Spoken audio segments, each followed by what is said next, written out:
Hi guys, magandang umaga at magandang buhay everybody. Nandiyan po kami ng aking pinsan. Samahan niyo po kami dito sa loob ng bahay nila.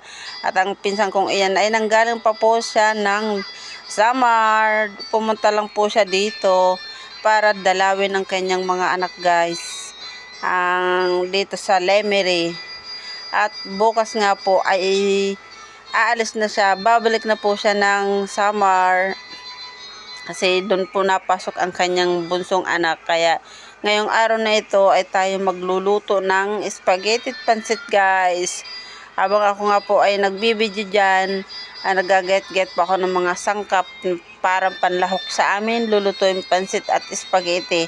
At ito nga po pala ang aking bunso. Lumapit nga po pala sa camera.